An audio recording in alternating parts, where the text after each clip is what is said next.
Ini apa yang dulu saya belajar di Pondok Darul Ulum bahwa dengan Maulana Abdul Hadi, dia bawa satu konsep. Ini Al-Quran ini seluruhnya ringkasan Al-Quran, umul kitab kepada Al-Quran ini adalah dalam surah Al-Fatihah. Keseluruhan diringkaskan dalam surah Al-Fatihah. Sebab itu dinamakan umul kitab. Ibunya kitab. Ini dalam surah Al-Fatihah. Dan dalam surah Al-Fatihah, dia punya key, dia punya tajuk utama dalam surah Al-Fatihah ni adalah satu ayat, iaitu Iyyaka na'budu wa iyyaka nasta'in.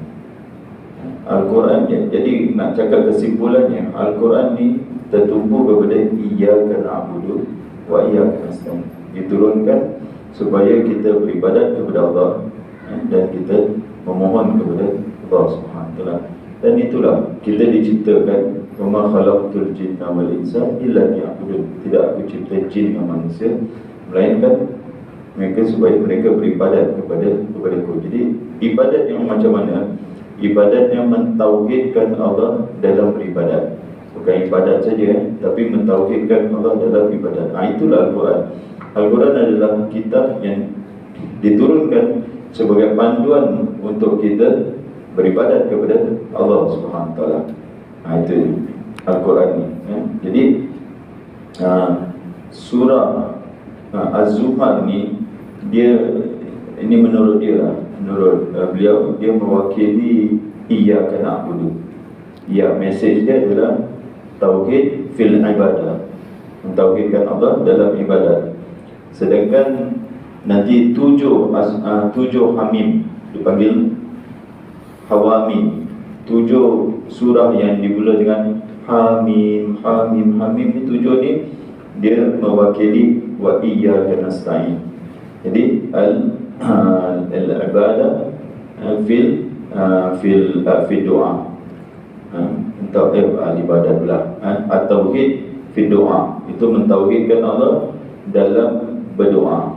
Jadi ada 2 tauhid di sini, tauhid ibadat dengan tauhid doa. Dua-dua kena yang mentauhidkan Allah Subhanahu wa taala. Jadi kita tengok Zumar ni dia punya dakwah dia punya message dia adalah mentauhidkan Allah Subhanahu wa taala dalam beribadat. Turunan surah ni dia punya message dia adalah mentauhidkan Allah Subhanahu wa taala dalam beribadat dan menjauhi segala jenis kesyirikan. Lawan kepada tauhid adalah syirik. Jadi itulah tajuk utama dalam surah Az-Zumar. Allah Subhanahu wa taala mula surah Az-Zumar dengan firman-Nya Tanzilul Kitab, turunnya Al-Kitab. Al-Kitab di sini adalah Al-Quran. Turun berarti Al-Quran ni dari atas. Kalau kita kata turun, Al-Quran tak datang begini. Jadi Al-Quran turun dari atas. Nama dia turun kan? Kalau kita kata hujan turun di mana? Daripada bawah ke?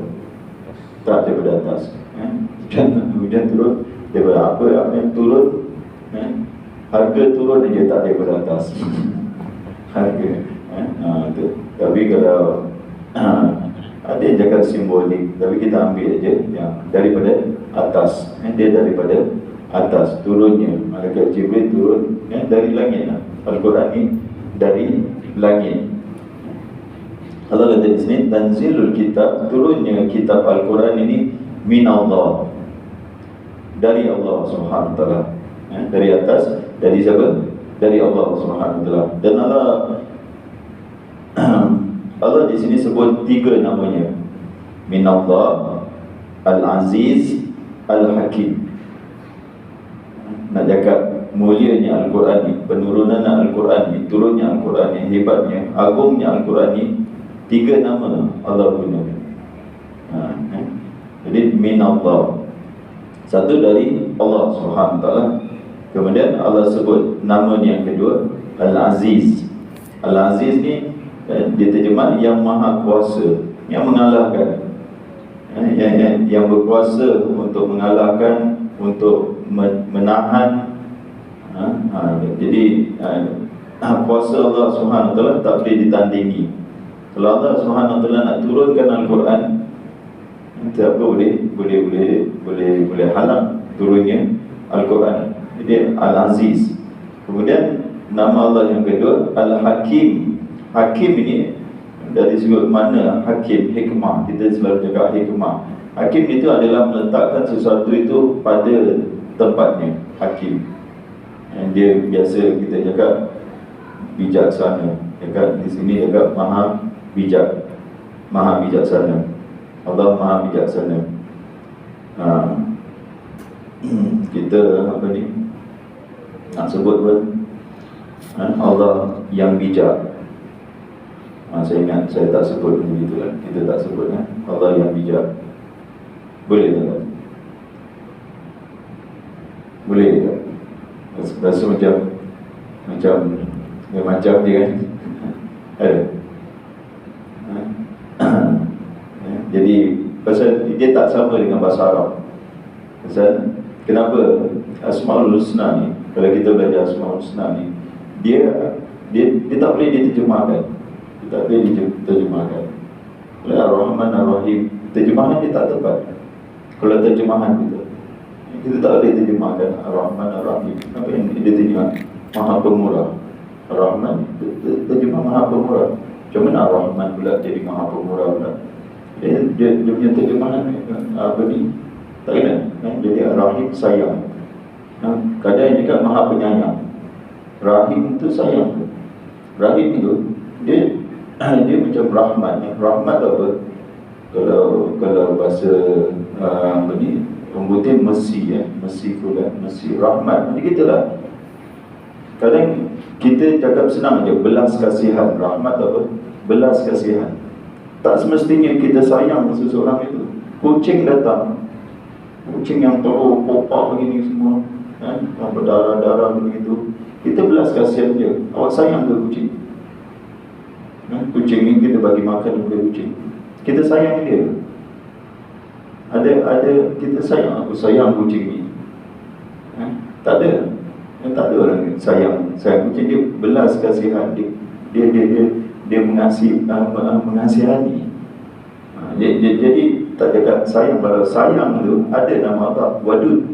Ada nama Allah yang Wadud, Allah yang Maha Penyayang. Jadi dia punya terjemahan tu, dia punya terjemahan. Kalau Hakim, terus terang dia kata, tuan-tuan nak panggil Allah, ya Allah yang bijak. Pernah kita panggil Allah, seru Allah, ya Allah yang bijak. Jadi ini kita terus terang aja, jangan kita terlalu pura-pura. Ada nak panggil macam itu? Ada. Kan kita kan tak ada kita nak cakap yang bijak. Biasa bijak kita panggil apa? Okey, kalau kita cakap boleh lah, okey. Kita baca Yasin. Yasin wal Quranin. Cuba terjemahkan. Hakim tu, Al-Hakim itu bijak. Demi Al-Quran yang bijak. Hakim juga. Kita tak ada terjemah bijak mana ada terjemah. Pada perkataan dia sama juga, Al-Hakim juga. Hakim juga. Kenapa yang ini tak boleh terjemah yang bijak? Kenapa yang ini terjemah yang bijak? Jadi kalau dalam bahasa Arab dia Al-Hukmu tu dia hakim. Dia hakim. Yang jauhnya bahasa Melayu dengan bahasa Al-Quran. Kalau Al-Hukmu, hukum yang menghukum, yang jatuhkan hukum, kita panggil apa? Al-Hakim. Al-Hakim itu dia Al-Hakim. Hakim tu hakim. Hakim tu dia punya apa ni, sirah mubalaghah. Macam Rahim. Contoh juga Rahim yang Maha Mengasihani. Kita boleh juga Rahim. Ar-Rahim. Rahim itu kita terjemah Maha. Sama juga Al-Hakim, dia hakim. Dia datang daripada perkataan hakim. Hakim yang memutuskan. Yang memberi keputusan atau yang menghukum. Itu satu hakim. Lagi satu ulama kata Al-Hakim ni maknanya dia Zul Hikmah. Zul Hikmah. Zul Hikmah itu dalam takdir Allah Subhanahu wa taala, dalam takdir Allah ada hikmah dia. Dalam syariat dalam syariat Allah Subhanahu wa taala ada hikmah dia. Apa saja keputusan Allah Subhanahu wa taala, takdiri atau syar'i, apa saja hukum Allah Subhanahu wa taala, hukum secara takdir. Allah hukum, Allah putuskan, Allah takdirkan, kita kata Allah takdirkan, semua ada hikmah. Takdir Allah, takdir Allah. Apa kita kata hari ini hujan, hukum Allah putuskan hari ini hujan, maka ada hikmahnya. Begitu dia. Hukum Allah Subhanahu wa taala. Lagi satu adalah syar'i. Syar'i ini undang-undang Allah Subhanahu wa taala, syariat Allah Subhanahu wa taala. Semuanya ada hikmah. Hukum kenapa kena puasa, kenapa kena solat, semuanya ada hikmah. Jadi saya tak jumpa bijak di situ. Saya tak jumpa bijak. Tuan-tuan boleh baca syarah Asmaul Husna, tak ada pun. Arab ada perkataan bijak tak? Ada. Zaki atau Zaki bukan Zaki. Zaki itu orang tu bijak. Zakiyun, ada perkataan bijak. Arab berkata ada perkataan bijak. Tuan-tuan cakap apa? Perkataan ada. Tapi hakim ni dia cakap tak ada. Kalau kita cakap apa ni, hakim yang mempunyai hikmah. Kita panggil orang ni berhikmah sangat, ada pandai yang mempunyai hikmah. Kita cakap macam gitu, berhikmah macam gitulah. Orang yang kalau biasa kita cakap Luqmanul Hakim ni, dia berhikmah. Ada hikmah. Kita tak cakap Luqman yang bijaksana. Dia bukan. So, dia penuh dengan wisdom. Kalau dalam bahasa Inggeris wise, wisdom. Itu yang kita cakap terjemahan dia. Satu perkataan dalam bahasa Arab itu dia ada macam-macam berbagai pengertian yang kita tak boleh kompreskan, kita tak boleh simplifykan dia, mudahkan dia, jadikan satu perkataan saja. Jadi dia tak boleh. Sama juga macam la ilaha illallah, ilah dengan rob, ilah dengan rob, ilah. Tak boleh juga. Dia tak boleh. Itu kalau kita, the best way to translate kata putih is not to translate. Kita kata Allah Ar-Rahman, dah Ar-Rahman je, tak perlu nak kerja yang Maha Pemurah, tak perlu. Kita tahu Ar-Rahman, kita dah belajar. Kalau tak belajar memang tak tahu apa makna dia. Rahim, Allah Karim, kita kata Allah Karim, kita faham apa maksudnya Karim itu. Jadi macam nama Allah. Tuan-tuan kenapa tak terjemah nama Tuhan Allah? Terjemah tak? Ada orang nak terjemah nama Allah? Ada makna tak nama Allah ni? Atau tak ada makna? Allah gitu je, tak ada makna. Ada. Zul Uluhiyah ada makna. Nama Allah tu takkan tak ada makna. Ada makna, dia mushtaq kan? Dia ada kata terbitan. Allah tu ada nama daripada kata terbitan yang ada makna. Tapi kita terjemah tak? Kita terjemah nama Allah. Kalau terjemah Tuhan, kita kata Allah dengan Tuhan sama je. God, Allah is God. Apa nak terima tak? Kita tak terima kan? Sama je tu. Allah itu God lah. God tu Allah lah. Jadi ke mana boleh? Kita terjemahkan simple je. Allah tu Tuhan saja. Mana ada Tuhan ada nama yang lain, Rob ke, Ilah ke, apa tu. Jadi Allah kita tak terjemah. Kenapa kita terjemah yang nama-nama yang lain? Sepatutnya kita faham je. Ada nama yang boleh terjemah. Contoh Halim, selalu dekat Halim. Ni Hakim Halim. Halim apa tuan-tuan? Terjemah Melayu dia kat Yang Maha Penyabar. Terjemah Indonesia dia kat Yang Maha Penyantun. Menyantuni, iaitu sabar. Sabar dengan santun lain tak tuan-tuan? Atau sama? Siapa ada orang Indonesia tak sini? Menyantuni dengan sabar. Sama ke lain? Kita pun mana Melayu pun dah khilaf. Satu jaga satu, dia terjemah. Jadi kalau dalam bahasa Arab, dia tak terjemahkan, dia terjemahkan yang tidak menjatuhkan hukuman. Ketika manusia buat salah, buat dosa, dia menangguhkan hukuman yang tak jatuhkan hukuman immediately lah, serta-merta ke atas manusia. Apa nak terjemah? Halim aja tuan-tuan. Halim, apa tu? Halim. Itu dia punya makna dia. Macam mana nak terjemah? Ini kan sabar, ini dekat menyantuni. Jadi kita tak tahu ni yang tidak yang menjatuhkan hukuman, yang tidak menyiksa manusia serta-merta kerana buat silap. Kita buat silap, tapi Allah jatuhkan hukuman tak? Allah siksa kita tak? Serta-merta ada. Dapat siksa tak? Kalau ramai orang tak solat, kalau betul-betul kena siksa tak? Tapi Allah Halim, Allah tangguhkan hukuman tu supaya apa? Supaya dia bertaubat. Macam mana nak terjemahkan? Macam mana nak terjemahkan? Tak boleh. Sebab itu kena belajar Asmaul Husna. Kita kena belajar, jadi kita faham makna dia. Bila kita berdoa, kita tahu apa yang kita seru. Kita panggil Allah Subhanahu wa taala, kita berdoa dengan nama-nama Allah. Nak terjemah kadang susah. Kita pun tak kira. Wahai yang maha bijaksana, alamak. Dia kan, wahai yang maha bijak. Kita juga macam dia punya, kita pun tak sedap juga, tak selesa. Itu pendapat pendapat sebagai ulama juga. Nama Allah ni perlu ditafsirkan dan diterima dia. Sebagaimana nama Allah. Allah kita tak terjemah, kita terima je nama tu Allah, dan kita tahu siapa Allah, sifat-sifat Allah Subhanahu wa taala. Okey. Jadi Al-Aziz Al-Hakim. Al-Hakim yang punya hikmah dalam takdir dia, dalam syariat dia.